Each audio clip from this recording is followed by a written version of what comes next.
Hey Loomers, I am actually making my Zephyr video.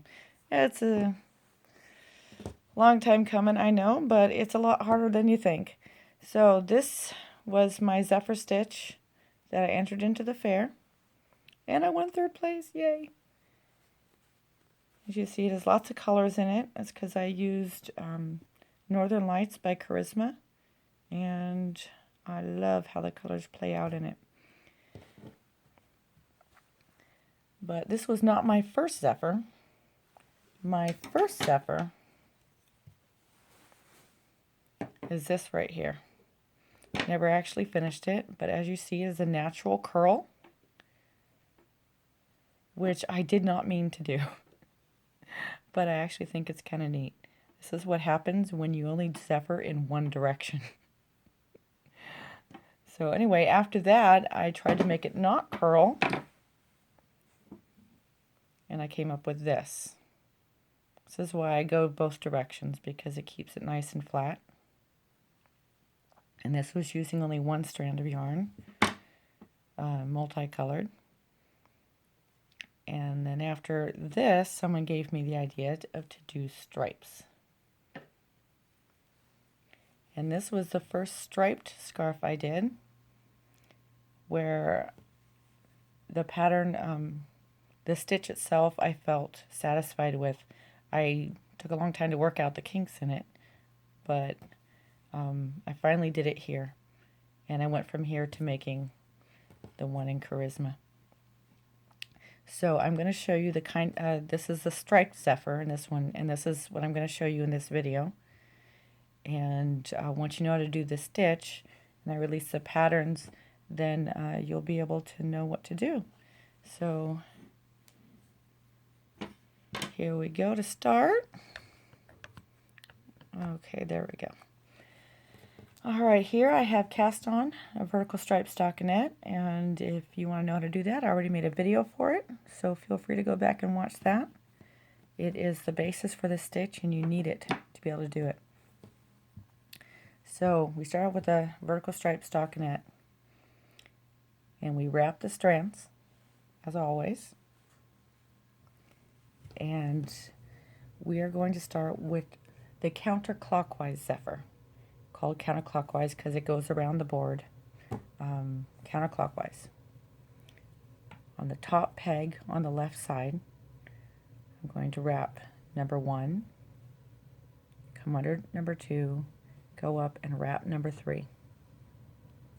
Then I come down and I wrap the bottom 2 peg, and then I wrap every other peg across the board on its own color.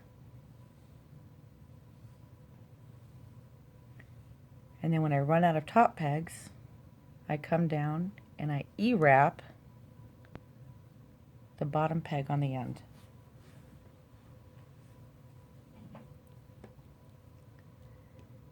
And then I secure it. Now I come to the second color,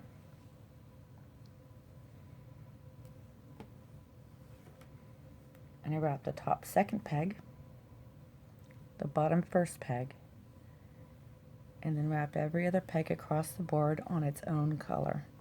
It's important to always wrap on its own color if you want to get that striped effect. And then I knit over.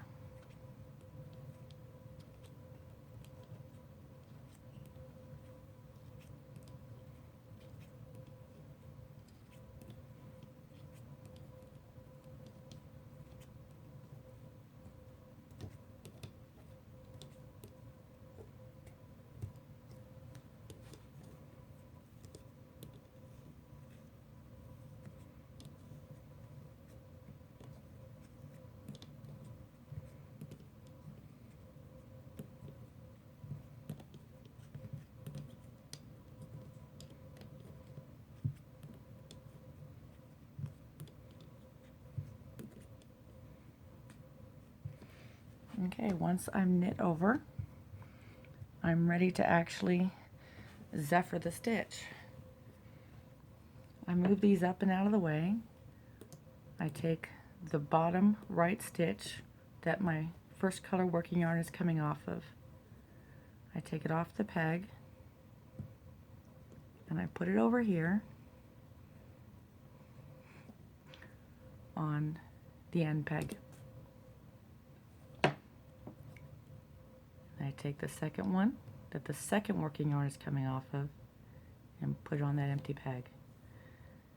Then I follow across the bottom, moving every stitch to the right. And this is why it's important for a beginner to never twist your stitches, because twisted stitches are very hard to get back on the peg, I have found.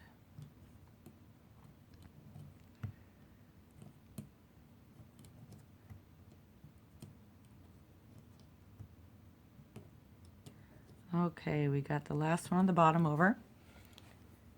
So now we have this empty peg. We take the one on the top and move it down here. And then we do the same thing on the top we did on the bottom. Move each stitch over, but to the left instead of the right.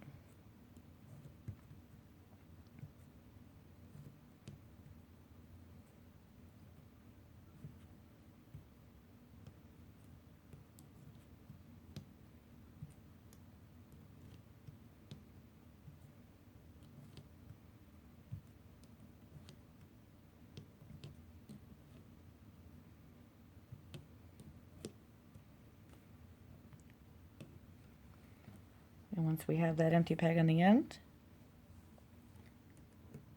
we take this one we had waiting and put it up there. Now all the stitches are loose, so we need to tighten them. We start down here on the second peg on the bottom, give a little tug, and the third, a little tug, and we do this across the board. Make sure that in your tugging you don't tug the stitch right off the peg.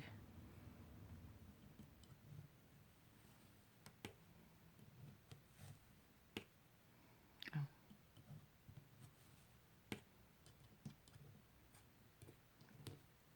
A lot of times I'll brace the peg here when I pull here just to protect it.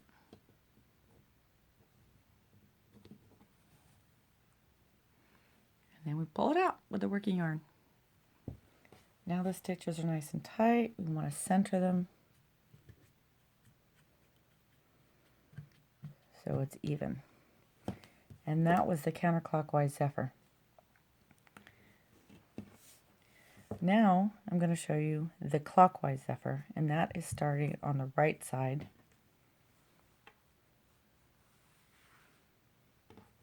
So we wrap our yarn. Start off on the top peg, number 1, under number 2, and then wrap number 3. Come down to wrap number 2 on the bottom, and skipping every other peg, staying on its own color. And then E-wrap the bottom peg. And secure it. Now with our second color, we wrap number 2 on the top, number 1 on the bottom, and then fill in all the empty spaces, every other peg on its own color, ending on number 2 on the bottom. Then we knit over.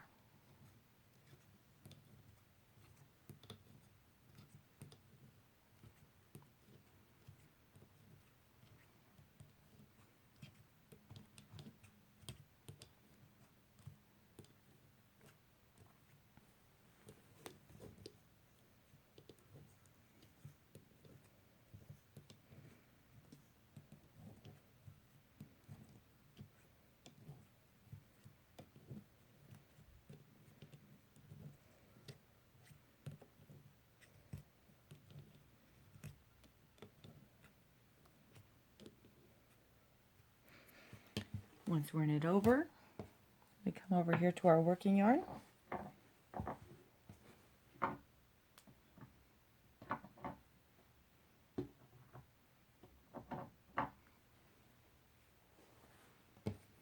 Move it out of the way. Take the first color off the bottom peg and put it on that little peg on the end. And the second color, put on the first peg. And then it's just like before, except we're going to the left instead of the right.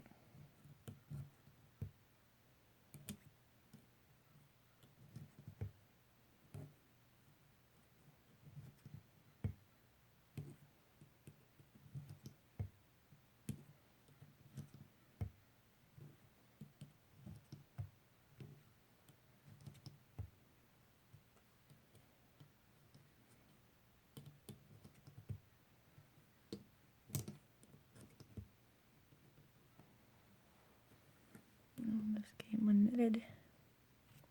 There you go. Alright, we take the top one and bring it down to the bottom.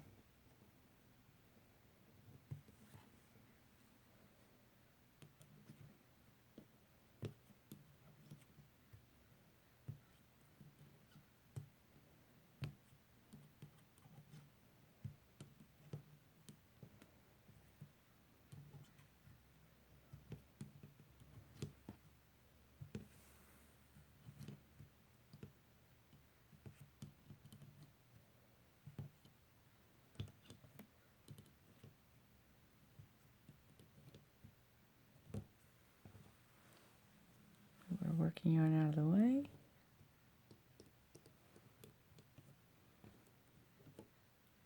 And the side one to the top. Now again, it's all really loose, so we tighten it. Start at number 2.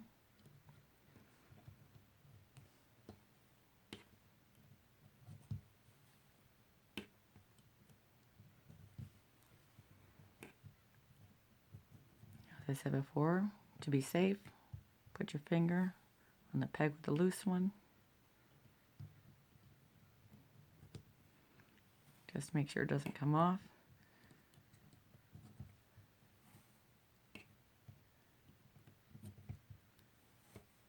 When we get towards the end here, we need to make sure we secure this so it doesn't pull from there.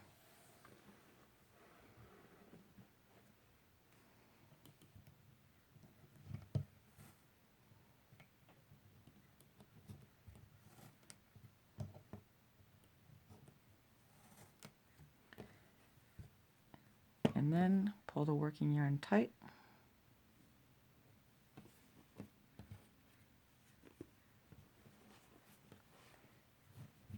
And we've completed the clockwise Zephyr. Now, you can use these 2 stitches in different combinations with each other and with the vertical striped stockinette to create lots of different patterns, which I will be posting soon on Ravelry. And we'll see all the amazing things we can create. Now, there's a couple things I want to say. Sometimes when I tell people the instructions, they don't believe me. They think I can't actually mean what I say because it's kind of different than what they're used to. And the colors that are on the ends will change. That's the whole point of the stitch, is to change that so that they move around and make all the funny shapes. And so if you have a black here and it becomes white, go with it. Just follow the instructions and it will work. See you later. Bye-bye.